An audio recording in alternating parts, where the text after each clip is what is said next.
أعوذ بالله من الشيطان الرجيم خلق الإنسان من صلصال كالفخار وخلق الجان من مارج من نار فبأي آلاء ربكما تكذبان رب اشرح لي صدري ويسر لي أمري واحلل عقدة من لساني يفقهوا قولي فالحمد لله والصلاة والسلام على رسول الله وعلى آله وصحبه أجمعين ثم اما بعد ایک مرتبہ پھر السلام علیکم ورحمۃ اللہ تعالی وبرکاتہ۔ پچھلی نشست میں ہم نے فبأي آلاء ربكما تكذبان کے بارے میں جو بنیادی بات کی تھی وہ یہ تھی کہ انسان ناشکری کی طرف مائل ہے۔ اللہ تعالیٰ اس کو کئی موقع دیتا ہے کہ اگر تم اپنے ارد گرد کی چیزوں کو آبزرو ہی کر لو تو تمہیں شکر گزار ہونے کی بہت ساری وجوہات مل جائیں، لیکن تم ان سب کو اگنور کرتے ہو جیسے وہ تمہارے لیے تحفے ہیں ہی نہیں، جیسے وہ تم کی کسی نہ کسی طرح مستحق ہو۔ اصل میں انسان جب شکر گزار نہیں ہوتا اس کی بھی ایک اصل وجہ ہوتی ہے، اور اس کی اصل وجہ یہ ہوتی ہے کہ انسان اپنے آپ کو کوئی بڑی چیز سمجھتا ہے، یعنی اس کی خدمت کی جائے۔ اس کو ہوتا ہے کہ میں کون ہوں اور تم کون ہو، میری اصل کیا ہے۔ کبھی کبھی کوئی بڑا کسی چھوٹے سے کر دیتا ہے، کبھی کوئی امیر کسی غریب سے کر دیتا ہے، یعنی اور پھر کچھ لوگ اپنی نسل کی بنیاد پر، اپنے خاندان کی بنیاد پر اپنے آپ کو بڑی چیز سمجھتے ہیں۔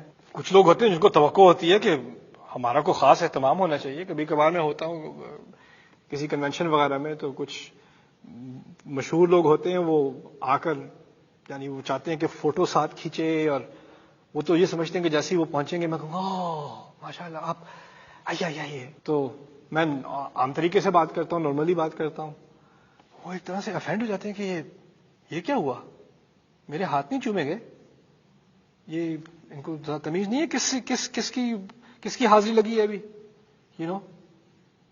کس کے سامنے ان کو اعزاز مل رہا ہے، ان کے سامنے کھڑے ہوئے ہیں۔ تھوڑا ان کو تو کچھ احساس ہونا چاہیے، کچھ ذرا اپنے آپ کو ہمبل کرنے کی ضرورت ہے۔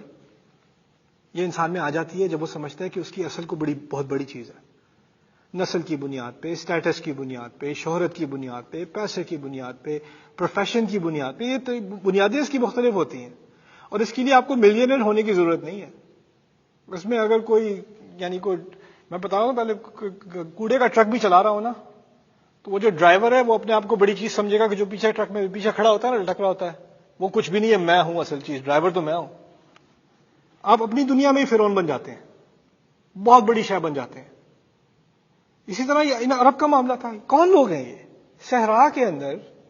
نہ ان کے پاس رومیوں کی سلطنت، نہ ایرانیوں کے ریسورسز، کچھ بھی نہیں ہے، کہ ریت میں بیٹھے ہیں، اور ریت میں بیٹھ کے بڑی شے بنے ہوئے ہیں۔ جی قرآن ان کو فرعون سے کمپیئر کر رہا ہے۔ فرعون دنیا کا اعلیٰ ترین بادشاہ جس نے اپنے آپ کو خدا ڈکلیئر کر لیا تھا، تمام اس وقت سے لے کے آج تک جو حکومتی آرکیٹیکچر بنتا ہے نا، جیسے واشنگٹن ڈی سی میں اگر آپ دیکھیں زیادہ تر بلڈنگز کے کالمز ہیں، ستون بنے ہوئے بڑے بڑے، وہ پتہ ہے کس سے انسپائر ہیں؟ ایجپشن آرکیٹیکچر سے، فرعون کے آرکیٹیکچر سے۔ اس کی کاپی گریک کرتے تھے، یونانی کرتے تھے، اب برٹش نے کی، اس سے امپریس ہو کے ڈالر بل پہ اس کی نشانی ہے۔ اس کو کمپیئر کیا جا رہا ہے یہ دیہات کے عربوں سے، جن کو دنیا نہیں جانتی تھی، تاریخ نہیں جانتی تھی۔ کیوں؟ کیونکہ کبر، تکبر ایسا مرض ہے، اس کے لیے آپ کو کوئی بڑی شے ہونے کی ضرورت نہیں ہے، وہ آپ کے دماغ میں جب آپ بڑی شے ہے نا تو وہی کبر ہے، وہی تکبر ہے۔ تو یہ اب اس کے بارے میں جو اللہ تعالیٰ نے کہا ہے نا یہاں پر، میں تمہیں اپنی اصل سمجھا دوں تاکہ تم جب لوگوں سے کہو نا تمہیں پتہ ہے کس سے بات کر رہے ہو، اپنی اوقات جانو۔ اس سے پہلے تم کسی اور سے پوچھو، وہ اپنی اوقات جانے، تم اپنی اوقات جان لو۔ خلق الانسان من صلصال کالفخار۔ صلصال کہتے ہیں کھنکتی ہوئی مٹی۔ کھنکتا تو مجھے پتہ نہیں آپ استعمال بھی کبھی کرتے ہوں گے کہ نہیں، میں نے تو نہیں کیا، لیکن میں عربی میں جو مفہوم ہے وہ آپ کو آسان زبان میں سمجھا دوں۔ کبھی کبھی ریت ایسی ہوتی ہے صحرا کی کہ وہ ہارڈ، اس پہ بارش ہوتی ہے اور سخت ہو جاتی ہے، یعنی وہ ایسی نہیں ہوتی کہ ہاتھ میں وہ بالکل گر جائے، اور پھر جب بالکل زیادہ شدید گرمی ہوتی ہے تو وہ بالکل کریک سی ہو جاتی ہے، کریک ٹائل قسم کے بن جاتے ہیں زمین پہ۔ اس کو آپ ہاتھ میں بھی اٹھا لو ایسے پلیٹ کی طرح، لیکن تھوڑا سا بھی دباؤ گے تو کیا ہوگا؟ گر جائے گی۔ اسے کہتے ہیں صلصال۔ اور وہ ایسی ریت ہوتی ہے جس کا کوئی فائدہ نہیں، اس میں نہ کچھ اگنا ہے، نہ وہ کسی اور چیز کے کام آنی ہے، بیکار۔ اس کا صرف ایک پاسبل فائدہ ہے اس ریت کا، وہ کیا ہے؟ فخار، کل فخار۔ فخر عربی میں صرف فخر کرنے کو نہیں کہتے، فخار مٹکے وغیرہ بنانے کے لیے بھی استعمال ہوتا ہے۔ یعنی ایسی ریت جیسی کہ مٹکے بنانے کے لیے استعمال ہو. اچھا مٹکے جو ریت کے بنے ہوتے ہیں, مٹی کے بنے ہوئے مٹکے, وہ امیر لوگ استعمال کرتے ہیں, غریب لوگ استعمال کرتے ہیں؟ غریب لوگ استعمال کرتے ہیں. تم تو غریب لوگوں کے مٹکے کی بنی ہوئی شے کی اصل ہے تمہاری. جو اوقات یاد دلائی ہے نا, خلق الانسان من صلصال کالفخار, تمہاری اوقات مٹکے کی ہے, اور مٹکا اگر کبھی ٹوٹ جائے تو اس کے پیسز کا کوئی فائدہ نہیں رہا. تم بیکار چیز ہو, تم تو برتن ہو, وہ بھی برتن سب سے نچلے درجے کا برتن, اس شے کے بنے ہوئے ہو. تم سمجھتے کیا ہو اپنے آپ کو؟ خلق الانسان من صلصال کالفخار. میں کہہ رہا ہوں کہ شکر گزاری اور تکبر ایک دوسرے سے ملے ہوئے ہیں. جتنا تکبر ہوگا اتنا شکر گزاری کم ہوگی, جتنی شکر گزاری زیادہ ہوگی اتنا تکبر کم ہوگا. اگر ایک نہیں ہے تو دوسری زیادہ ہے, دوسری نہیں ہے تو پہلی زیادہ ہے. یہ دونوں آپس میں ان کا ایک کنورس ریلیشن شپ ہے. اوکے, اب یہاں پر کیونکہ شکر گزاری کی کمپلینٹ تھی, تم شکر گزار کیوں نہیں بنتے؟ تو پھر پہلے تکبر کو ختم کرنا پڑے گا. تو کہا خلق الانسان من صلصال کالفخار. اب بات کہاں شروع ہوئی تھی؟ اس نے انسان کو بنایا, کیا عظیم شے بنا دیا انسان کو. لیکن انسان بھول جاتا ہے کہاں شروع ہوئی تھی یہ کہانی. بھول گیا انسان. من ای شیء خلقہ, یاد ہے کچھ کس چیز سے بنایا گیا تھا اسے؟ کس چیز سے بنایا تھا اس نے اسے؟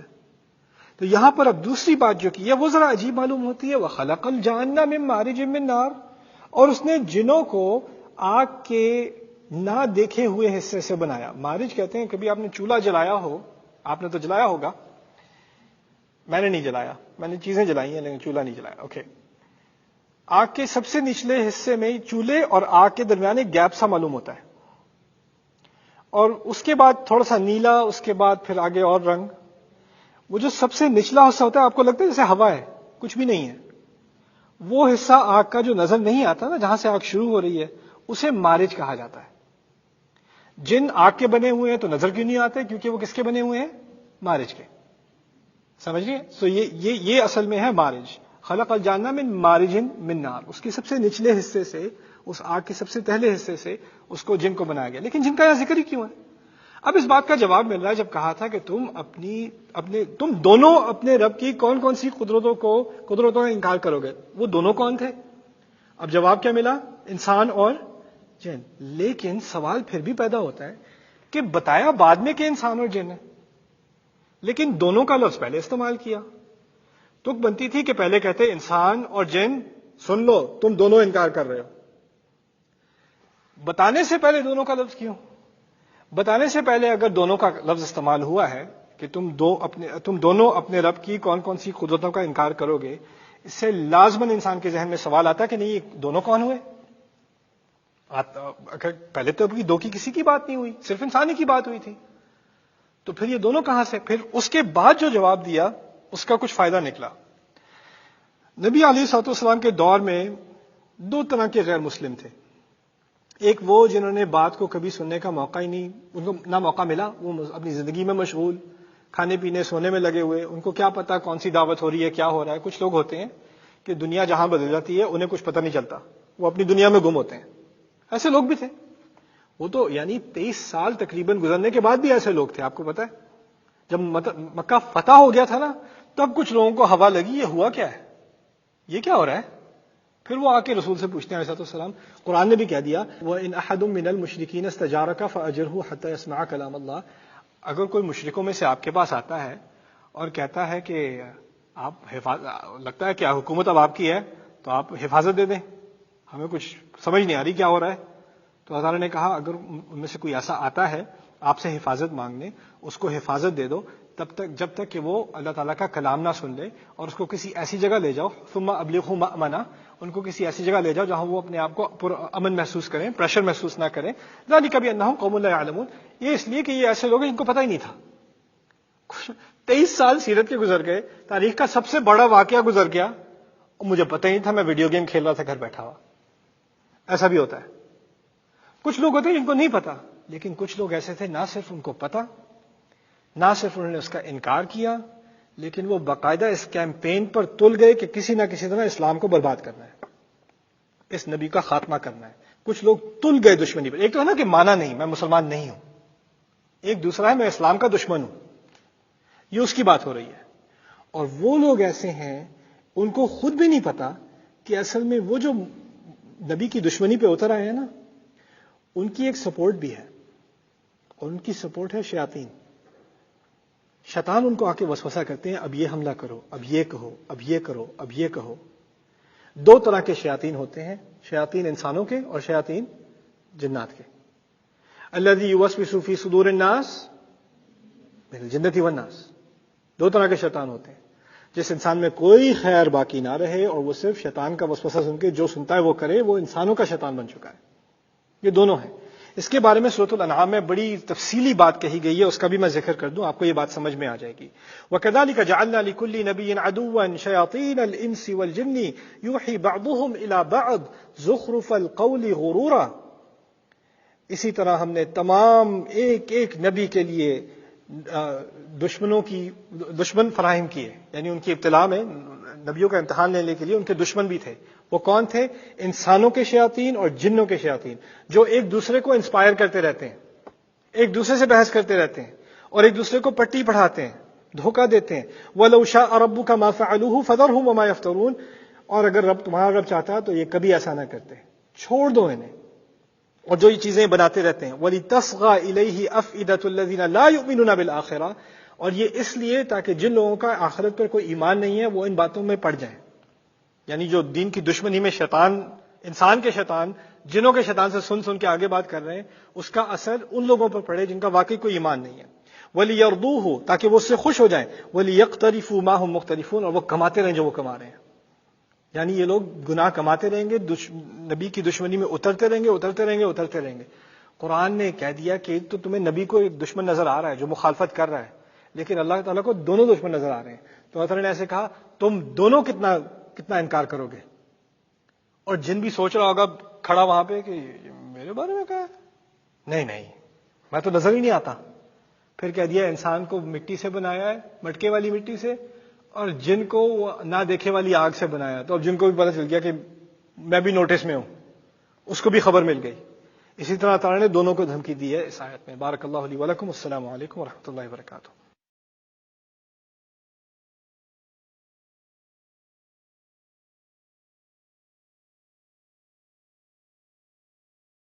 الحمد لله رب العالمين والصلاة والسلام على سيد الأنبياء والمرسلين وعلى آله وصحبه ومن استنى بسنته إلى يوم الدين. اللهم اجعلنا منهم ومن الذين آمنوا وعملوا الصالحات وتواصوا بالحق وتواصوا بالصبر. آمين يا رب العالمين. ثم أما بعد، السلام عليكم ورحمة الله تعالى وبركاته.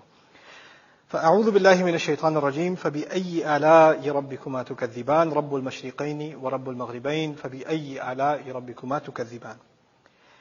اب ہم اللہ تعالیٰ کی ان آیات کا مطالعہ کریں گے جو خلق الانسان من صلصال کالفخار وخلق الجان من مارج من نار کے بعد ہے. پہلے تو انسان کی ناشکری کی بات ہوئی تھی، پھر کہا تھا شکر گزار بننا ہے تو اپنی اصل کو جانو. اصل کو جاننے کے بعد اور جنوں کو ایکسپوز کرنے کے بعد کہ میں تمہیں بھی دیکھ رہا ہوں، اب کہا فبأي آلاء ربكما تكذبان. اب کون سی قدرت کا انکار کرو گے؟ اب کچھ اندازہ ہوا ہے کہ میں دیکھ رہا ہوں، اب کچھ پتا ہے تمہیں، میں تمہاری اصل کو بھی جانتا ہوں. یعنی ان چیزوں کو مد نظر رکھتے ہوئے فبأي آلاء ربكما تكذبان کو دیکھنا پڑتا ہے. پھر اس کے بعد اب بات بدل رہی ہے، ایک اور رخ لے رہی ہے. اور وہ کیا رخ ہے؟ اللہ تعالیٰ کہہ رہے ہیں وہ رب المشرقین و رب المغربین، دونوں مشرقوں کا رب اور دونوں مغربوں کا رب. اس کا کیا مطلب ہے دو مشرق اور دو مغرب؟ مغرب تو ایک ہی ہے اور مشرق تو ایک ہی ہے. قرآن میں تین ہے. قرآن میں کہا گیا ہے رب المشرقی والمغربی، پھر کہا ہے رب المشارق، رب المغارب، پھر کہا رب المشرقین، رب المغربین. تین مختلف اسلوب استعمال کیے ہیں.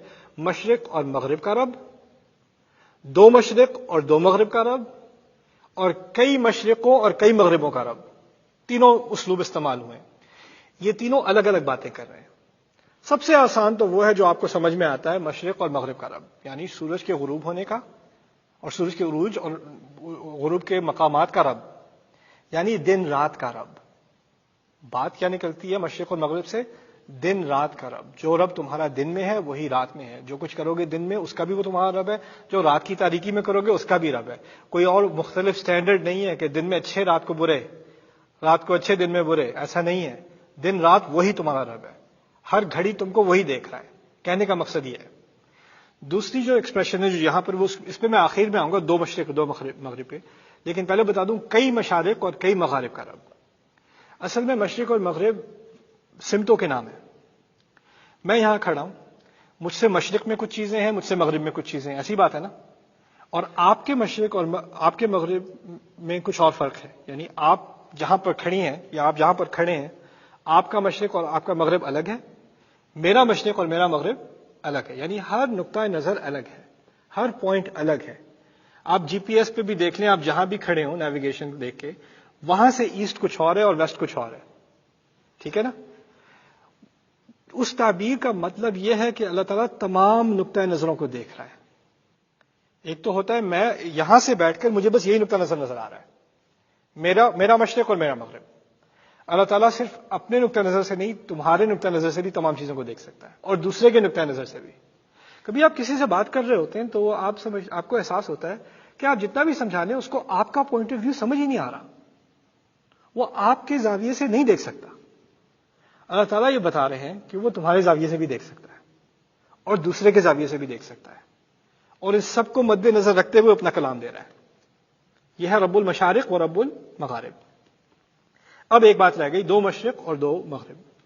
یہ بات جو لوگ زمین پہ کام کرتے ہیں نا، کھیتی باڑی کا کام کرتے ہیں، یا جو لوگ زمین پہ بہت وقت گزارتے ہیں، جیسے صحرا میں لوگوں نے بہت وقت گزارتے تھے، ان لوگوں کو اس کا بڑی اچھی طرح علم ہے کہ سال میں سورج کے عروج کی جگہ 6 مہینے میں ایک مقام سے ہلکی سی شفٹ ہوتی ہے. یعنی اگر کوئی کسان ہے، اس کی کھڑکی سے اس کو عروج نظر آتا ہے، تو 6 مہینے کے دوران پہلی کھڑکی سے سورج دوسری کھڑکی تک پہنچ جاتا ہے، اور پھر اگلے 6 مہینے میں وہ واپس پہلی کھڑکی تک آ جاتا ہے. اگر 2 کھڑکیوں سے شفٹ ہوا ہے، تھوڑا سا بھی شفٹ ہوا ہے نا، یہ 2 مشرق بنے. دوسری طرف کیا بنیں گے؟ 2 مغرب. اشارہ کس کی طرف ہے؟ موسموں کا. یہ موسموں کی طرف اشارہ ہے. موسموں کی طرف اشارہ کرنے کی کیا تک بنتی ہے؟ یہاں پر 2 باتوں کا ذکر ہو چکا ہے. پھل پھولوں کا ذکر ہوا تھا، کھیت کا ذکر ہوا تھا، انسان کی خلق کا ذکر ہوا تھا. اور یہ انسان کی خلق اور کھیت میں کیا چیز کامن ہے؟ موسم. ایک جوانی کا موسم ہے، ایک بڑھاپے کا موسم ہے، ایک بچپن کا موسم ہے، ایک تقریباً موت تک پہنچ جانے کا موسم ہے. مختلف موسم آتے ہیں انسان کی زندگی میں، اور کچھ موسم واپس بھی آ جاتے ہیں. پہلے تھے وہ دوبارہ آ گئے. کیا مطلب؟ جب انسان بہت چھوٹا بچہ تھا، میچورٹی نہیں تھی، بول نہیں سکتا تھا، بے بس تھا، قوت نہیں تھی. جب بہت بوڑھا ہو جاتا ہے تو وہی چیزیں واپس آ جاتی ہیں. قوت نہیں رہتی، بول نہیں سکتا، دوسروں کا محتاج ہو جاتا ہے. وَمَن نُعَمِّرْهُ نُنَكِّسْهُ فِي الْخَلْقِ، یاسین میں یہ بات آئی تھی. تو یہ تعالیٰ بتا رہے ہیں کہ تم جتنا بھی بھاگ لو، تمام موسموں کا تو میں ہی مالک ہوں، زمانے کا تو میں ہی مالک ہوں. رب المشرقین و رب المغربین. دوسری طرف جو کھیتی اگتی ہے وہ سیزنز ہوتے ہیں نا، اور اس نے دوبارہ اٹھنا ہے، اور پھر دوبارہ اٹھنا ہے، اور پھر دوبارہ اٹھنا ہے. تو اسی کی طرف بات تسلسل سے نکل رہی ہے آگے. کچھ نے کہا ہے 2 مشرق اس لیے کہ ایک مشرق جن کا اور ایک مشرق انسان کا. مجھے وہ بات ذرا کم کنونسنگ معلوم ہوتی ہے. مجھے لٹریچر کے اعتبار سے جو بات زیادہ صحیح لگتی ہے وہ میں نے آپ کے سامنے بیان کر دی ہے. تو رب المشرقین و رب المغربین فبأی آلاء ربکما تکذبان. پھر اب جب کہ جان لیا کہ تم وقت سے نہیں بھاگ سکتے، موسموں سے نہیں بھاگ سکتے. ہر سال تم نے قادح الی ربک قدحا فملاقیہ، انسان جتنا بھی تم چاہے تو نے اپنے رب کی طرف چلتے بڑھتے گرتے پڑتے پہنچنا ہی پہنچنا ہے، چلتے ہی رہنا ہے. آپ کبھی وہ ایئرپورٹ پہ لمبے واک وے ہوتے ہیں نا، تو وہ لگا دیتے ہیں ایک بیلٹ، اس پہ کھڑے رہو، وہ چلتی رہتی ہے. یہ ہماری زندگی ہے. آپ بے شک کھڑے ہو یا بھاگ رہے ہو، آپ پروگریس کر رہے ہیں، رب کی طرف آپ جا رہے ہیں. آپ آنکھیں بند کر لو یا نہ کرو، وہ تو ہونا ہی ہونا ہے. پھر بھی تمہیں احساس نہیں ہے کہ تم اس کی قدرتوں کا انکار کر رہے ہو. وہ وقت کا محتاج نہیں ہے، تم ہو. تم کیا سمجھتے ہو؟ تم ہمیشہ تک جوان رہو گے، ہمیشہ تک تمہارے پاس یہ قدرتیں رہیں گی. فبأی آلاء ربکما تکذبان. اب وہاں دور تک بات لے گئے. مرج البحرین یلتقیان. پہلے تو بات کی تھی زمانے کی، اب بات کی ہے فاصلوں کی. یعنی یہ طاقت کے مختلف پہلو ہیں، اور ایسی طاقتیں جس کا انسان کبھی اندازہ بھی نہیں کر سکتا. دیکھیے کچھ چیزیں ہیں جس کی کچھ قدرت ہمیں بھی ہے. جیسے ابھی جو کہا تھا نا، فروٹس کے اوپر ریپنگ بھی بنائی ہے، جیسے چھلکا بنایا مالٹے کا، کیلے کا، ٹھیک ہے ہماری بھی کچھ صلاحیت ہے, ہم بھی چھلکے بنا لیتے ہیں, چاکلیٹ کا ریپر تو ہم بھی بناتے ہیں نہیں, لیکن اس کے ریپر میں ہمارے ریپر میں کیا فرق ہے؟ اس کا ریپر مالٹے کا, وہ آپ کھا کے زمین پہ پھینک دو, وہ کھانے کو, وہ زمین کو غذا دیتا ہے, اس کی اپنی خوشبو ہوتی ہے. آپ چاکلیٹ کا ریپر اٹھا کے زمین پہ پھینک دو, کیا ہوگا؟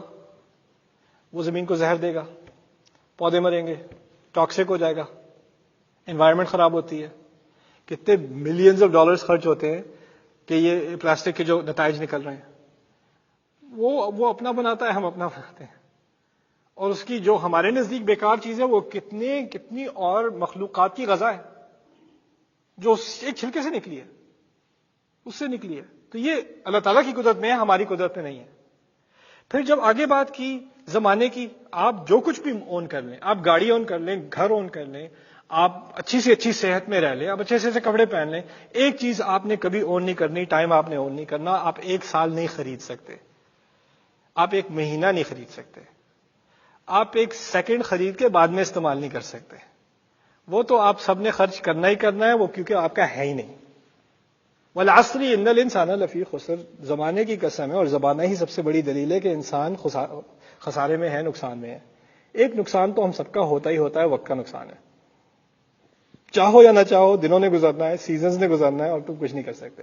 بوڑھے تم نے ہونا ہی ہونا ہے, موت کے قریب پہنچنا ہی پہنچنا ہے, کوئی اسکیپ نہیں ہے. یہ ہے دوسری قوت جو اللہ تعالیٰ کے ہاتھ میں ہے, ہمارے یہاں ہے ہی نہیں. اب کس قوت کا انکار کرو گے؟ پھر اگلی قوت تک لے گئے. وہ کون سی قوت ہے؟ مرج البحرین یلتقیان, اس نے دو بڑے بڑے سمندروں کو آپس میں ملا دیا جو آپس میں آ کر ملتے ہیں. بینہما برزخ, ان کے درمیان ایک دیوار کھڑی کر دی, ان کے درمیان ایک علیحدگی بنا دی. برزخ کہتے ہیں علیحدگی کو. لا یبغیان, جس کو وہ کراس نہیں کرتے. اس کی میں نے گوگل وغیرہ پہ تصویریں تو دیکھی ہیں, میں نے اپنی آنکھوں سے دیکھا تھا جب میں کیپ ٹاؤن ساؤتھ افریقہ گیا. کیپ ٹاؤن ساؤتھ افریقہ میں ایک عجیب منظر ہے, دنیا کی سب سے خوبصورت جگہوں میں سے ہے. وہاں پر اٹلانٹک اوشن اور انڈین اوشن ملتے ہیں, اور جب یہ دونوں ملتے ہیں, ان کی واٹر ڈینسٹی جو ہے نا مختلف ہے, پانی کا رنگ مختلف ہے, پانی کے ٹیمپریچر میں 10-12 ڈگری کا فرق ہے. اٹلانٹک میں جائیں پانی ٹھنڈا ہے, دوسرے میں جائیں پانی گرم ہے. مچھلیوں کی سپیشیز الگ ہیں, تمام چیزیں, پوری مرین لائف الگ ہے, پانی کی ڈائریکشن الگ ہے, اور دور دور تک ایک لکیر نظر آتی ہے دونوں سمندروں کے درمیان. دونوں کے درمیان زمین نہیں ہے, پانی آپس میں جڑے ہوئے ہیں لیکن مکس نہیں ہوتے. مرج البحرین یلتقیان بینہما برزخ لا یبغیان. اور یہ بات کہنا جو ہے یہ بڑی ہمبلنگ سی بات ہے. پانی کے بارے میں ایک بات سمجھ لیجئے, جس طاقت کو دنیا کی کوئی فوج نہیں گرا سکی نا, فرعون کی طاقت, اس کو کس نے گرایا ہے؟ پانی نے گرایا, پانی نے گرایا. میں میریلینڈ میں ایک زمانے میں رہتا تھا, تو بیسمنٹ میں پائپ پھٹ گئی, 6 انچ پانی, سارا فرنیچر خراب, کپڑے خراب, برا حال. ایک دوست تھا میرا مسجد میں, وہ پلمبنگ کا کام کرتا تھا, میں نے اس سے کہا کہ آ کے ذرا ہیلپ کر دو. تو وہ بیچارہ لگا ہوا ہے کہ اس میں تو ٹائم لگے گا اور یہ بہت دیر لگے گی. اور پھر میں نے کہا اس کا کوئی جلدی حل نہیں ہو سکتا, میں ذرا صبر نہیں تھا مجھ میں, تو میں نے کہا کوئی جلدی حل نہیں ہو سکتا. اس نے مجھ سے بڑے مزے کی بات کی, اس نے کہا you can't beat water, it killed فرعون.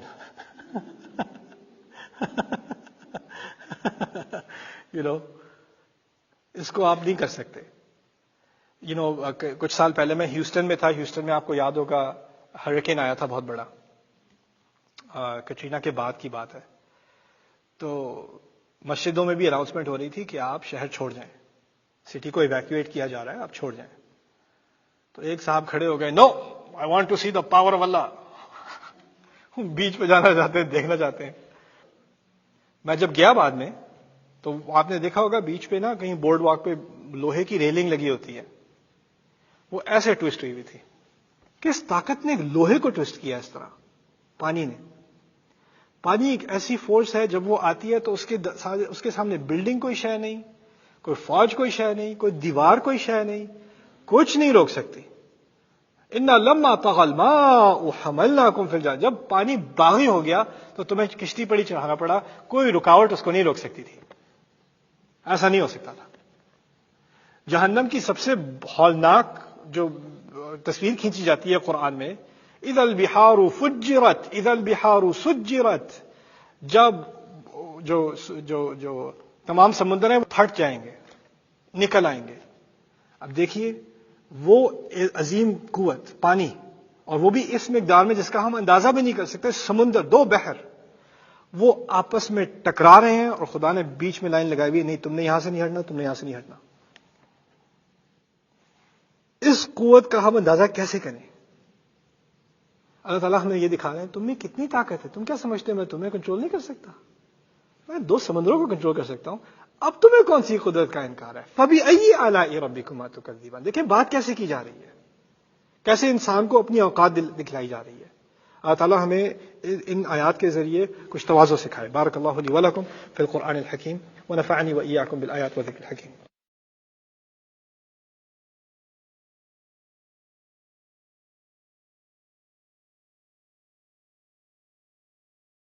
الحمد لله وكفى والصلاة والسلام على عباده الذين اصطفى خصوصا على أفضلهم وخاتم النبيين محمد الأمين وعلى آله وصحبه أجمعين ثم ما بعد. السلام عليكم ورحمة الله وبركاته.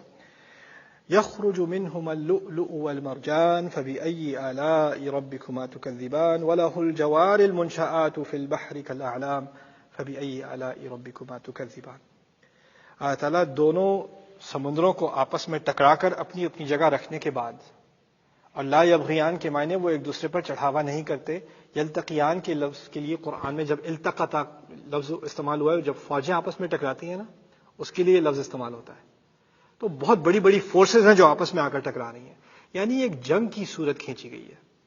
ایک جنگ ہو رہی ہے دو پانیوں کے درمیان، اور ان کو ایک کو دوسرے پر غلبہ کرنے کی طاقت نہیں ہے کیونکہ اللہ تعالیٰ نے دونوں کو روکا ہوا ہے. اب یہ سین کھینچنے کے بعد اللہ تعالیٰ نے ایک عجیب ملائم سا باریک سا سین کھینچا ہے.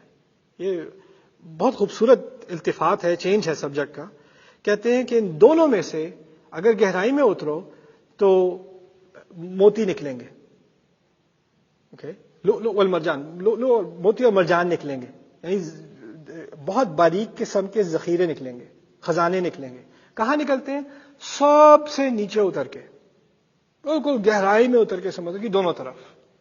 اب وہ اتنی باریک سی شے ہے، اتنی ہلکی شے ہے، اور وہ کہاں ڈوبی ہوئی ہے؟ بالکل تہہ میں.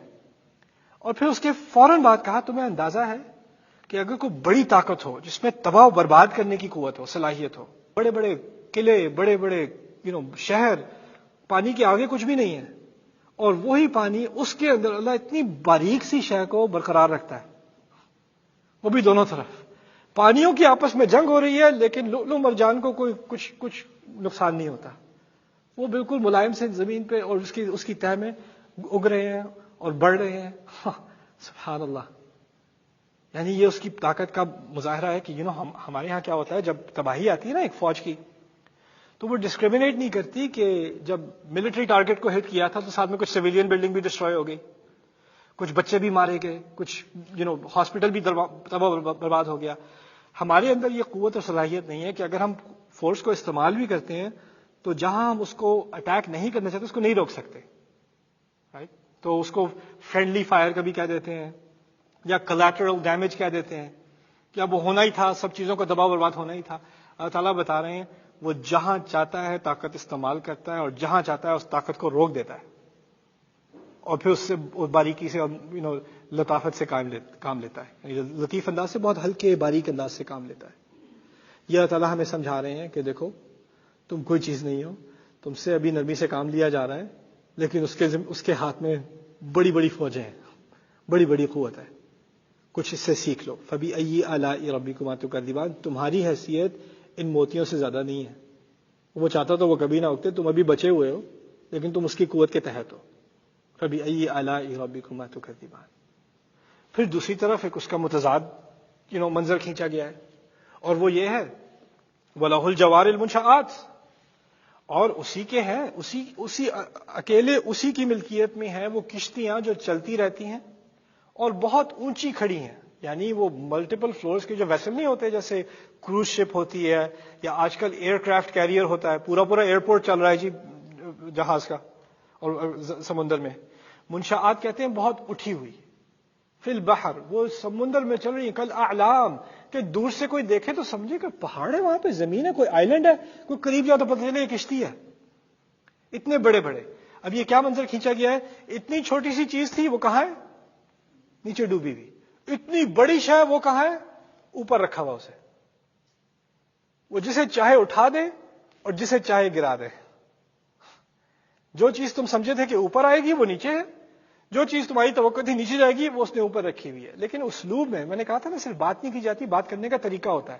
لہ الجوار کے لفظ بہت خوبصورت ہے، صرف اسی کی ہیں وہ کشتیاں. ہر مرین کلچر میں، کسی بھی شہر میں جس میں کوئی ہاربر ہوتا ہے، کشتیاں ہوتی ہیں، خاص کر سمندر کے کنارے، ان کا ایک خاص کلچر ہوتا ہے. جب کشتی زمین واپس آتی ہے نا، لینڈ کرتی ہے، پانی سے سفر اس کا ختم ہوتا ہے، شکر گزاری ہوتی ہے، سیلیبریشن ہوتی ہے، کیونکہ اصل میں سمندر کا سفر موت کا سفر ہے. اور ہر کلچر میں بیسکلی اس طرح کی کوئی تعبیر ہوتی ہے، گاڈ سپیڈ، یا تو اللہ کے حوالے، واقعی اللہ کے حوالے. اگر آپ سمندر کے بیچ میں ہیں، اللہ نے اگر فیصلہ کیا کہ کچھ لہریں تیز آ جائیں، کچھ نہیں کر سکتا انسان. وہ جتنی بڑی بھی کشتی ہو اس نے فلپ کر دینا ہے، وہ ختم ہو جائے گی، اس کے کوئی سروائیول کا کوئی امکان نہیں ہے.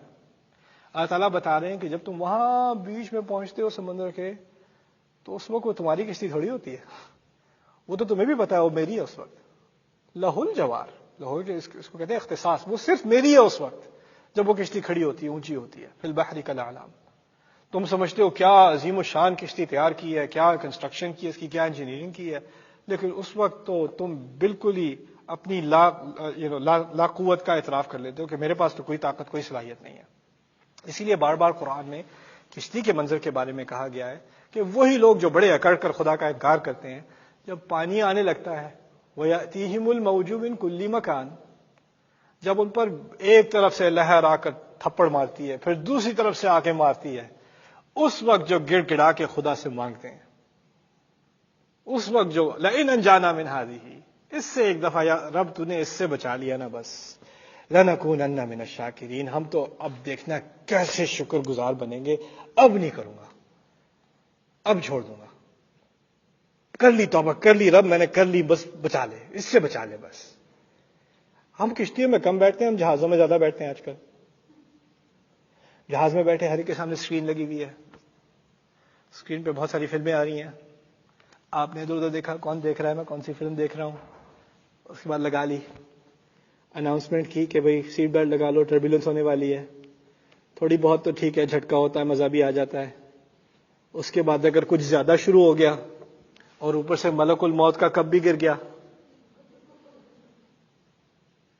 اس کے بعد جب وہ لگایا تو کوئی فلم پوری نہیں کرتا اپنی، پھر ہیڈ فون اتر جاتے ہیں. پھر کیا ہو رہا ہوتا ہے؟ اللہ لا الہ الا هو الحی القیوم لا تأخذہ سنۃ ولا نوم له ما فی السماوات وما فی الارض، بچا لے، باقی یاد نہیں آ رہا ابھی. پھر دعائیں، معافیاں، گڑگڑانا، یتضرعون، ایسے ہمبل ہو جاتے ہیں لوگ جتنا بھی بڑا ہو. یہاں تک کہ کئی سینز ایسے بھی ہوئے ہیں، کوئی ایتھیسٹ تھا، او گاڈ او گاڈ او گاڈ، وہاں تک حالت پہنچ جاتی ہے. اور پھر جیسے ہی اللہ تعالیٰ اس جہاز کو دوبارہ سٹیبل کر دے، اور پھر وہ ملک الموت کا دوبارہ اوپر ڈال دیے، پھر اس کے بعد واپس اللہ تعالیٰ کہتے ہیں اس وقت تو کشتی میری ہوتی ہے. میں بس دیکھنا چاہتا ہوں کہ تم جو وعدہ کرتے ہو کہ شکر گزار بن جاؤ گے، کیسا وعدہ ہے؟ وہ بس تمہیں اسی وقت یاد آتا ہے جب موت قریب آ جائے، ورنہ نہیں خیال. چلو جیسے ہی وہ دھمکی ختم، خدا کا وجود ختم تمہارے لیے، اس کی طاقت ختم تمہارے لیے. فَبِأَيِّ آلَاءِ رَبِّكُمَا تُكَذِّبَانِ، ٹھیک ہے کشتی میں نہیں ڈوبتے، جہاز سے نہیں کریش ہوتے، کوئی ایسی ایمرجنسی تمہارے ساتھ نہیں ہوتی، پانی میں نہیں مرتے تم.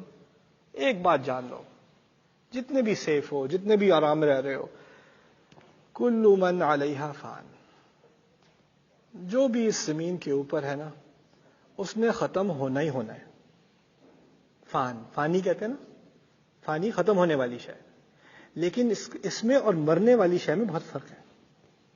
فانی کہتے ہیں ایسی چیز جس کا مقصد ہی ختم ہونا تھا. اللہ تعالیٰ میری ایک دفعہ کالج کے دنوں میں ایک ایتھیسٹ سے بات ہو رہی تھی, ڈبیٹ نہیں تھی, ایسے ہی بات کر رہا تھا کہ یہ کیسا خدا ہے, ہم بوڑھے ہو جاتے ہیں, کھال جو ہے وہ اس کے رنکل آ جاتے ہیں, نظریں خراب ہو جاتی ہیں, کمر جھک جاتی ہے, پھل خراب ہو جاتے ہیں, ہر چیز جو اس نے بنائی ہے وہ ایکسپائر ہو جاتی ہے, پرانی ہو جاتی ہے, گل سڑ جاتی ہے اور ختم ہو جاتی ہے. اتنا اچھا گاڈ ہوتا تو ہمیں اٹرنل بناتا, ہمیشہ کے لیے رہنے والا بناتا. اس کا ڈیزائن اتنا اچھا تو ہے نہیں کہ وہ چلتا رہے, اس کی بھی ایک ایکسپریشن ہے. تو یہ تو مجھے کوئی اچھا آرکیٹیکچر نہیں لگتا, کیونکہ اس میں تو کمزوری آتی چلی جاتی ہے, اس کی بیٹریاں کمزور ہوتی چلی جاتی ہیں اور پھر فکس بھی نہیں کر سکتے. میں ہوتا تو میں تو اس سے بڑا اچھا ریلائبل بناتا. میں کہا دیکھو کافر, اصل بات یہ ہے کہ تمہارا مقصد ہی تھا بوڑھا ہونا, تمہیں بنایا ہی گیا تھا کمزور ہونے کے. تم کمزوری سے شروع ہوئے تھے اور کمزوری کی طرف واپس آؤ گے, اور درمیان میں تمہیں کچھ اپنے بارے میں غلط فہمی ہوتی ہے کہ کچھ طاقت آ گئی ہے. بس یہی ہے حقیقت انسان کی. ہمیں بنایا ہی گیا تھا, اس لیے بڑھاپے کا مقصد کیا ہے؟ کمر میں درد زیادہ شروع ہو گئی. پہلے انسان جب 18 سال کا تھا, بیٹھا ہو, دوست آ گئے, فوراً کھڑا. جب 70 سال کا ہوتا ہے, کوئی دوست آ گئے, کوئی دروازے پہ آیا ہوا ہے, پہلے تو دور سے اچھا, اب اینک کہاں لگی, نظریں خراب, سننا خراب, چال, کمر, کھال, بال, کیا نہیں جاتا. اور جب یہ جاتا رہتا ہے تو انسان کو کیا چیز آتی ہے, یاد آتی رہتی ہے, یہ سب تو, یہ کرائے کا مکان تو جا رہا ہے, اندر ایک چیز ہے, اس نے واپس جانا ہے. اس کا گھر مٹی ہے, مٹی سے ہی آیا تھا, اب یہ مٹی ہی بن رہا ہے آہستہ آہستہ. ہڈیاں بھی نرم ہوتی چلی جا رہی ہیں, کھال بھی نرم ہوتی چلی جا رہی ہے, وہ مٹی کی طرف انسان واپس جا رہا ہے. کیونکہ اس کے اندر ایک نور تھا, ایک روح تھی, وہ اب رب کے لیے تیار ہو رہی ہے. اس کو اس بات کا احساس دلایا جا رہا ہے کہ اب یہ گھر چھوڑنے کا ٹائم آ گیا ہے. یہ تو ایک ٹیمپرری سا گھر تھا, اب تمہیں اصل گھر جانا ہے. سبحان اللہ. یہ نہ ہوتا تو انسان کو اپنے رب کی طرف واپس آنے کی کیا خواہش ہوتی. کچھ لوگ ہوتے ہیں جو ایمان کی زندگی گزارتے ہیں نا, ان کے آخری دن ان کے سب سے اچھے دن ہوتے ہیں, ان کے آخری دن بڑے خوش دن ہوتے ہیں. اب تو بس رب سے ملنے کا انتظار ہے, تو خوشی سے کہتے ہیں, ہر سجدے میں دعا کرتے ہیں, بس رب اس سجدے میں لے لے, بہت ہو گیا, اب تجھ سے ملنا ہے. کلو من علیہا فان, تم کچھ بھی کر لو, کلو من علیہا فان وَيَبْقَى وَجْهُ رَبِّكَ ذُو الْجَلَالِ وَالْإِكْرَامِ. اس پر اگلی نشست میں بحث ہوگی. بارک اللہ لی ولکم فی القرآن الحکیم ونفعنی وإیاکم بالآیات والذکر الحکیم.